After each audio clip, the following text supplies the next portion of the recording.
BMW F800. Okey, kali ni kita dapat dua meter yang sama, kerosakan dia hampir sama, tak hidup.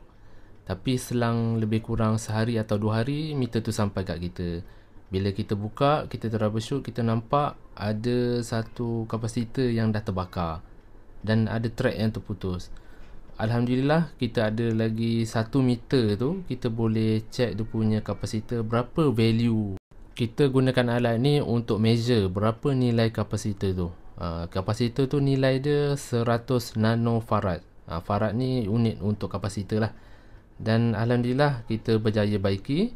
Dan ini dua-dua meter kita pun berjaya baiki, yang warna hitam dan warna putih. Saya tak tahu sangat apa perbezaan dia, tapi meter dia hampir sama, sistem dia pun sama. Kepada sahabat-sahabat yang ada kerosakan seperti ni, meter tak hidup, boleh PM kita. Assalamualaikum, jumpa lagi.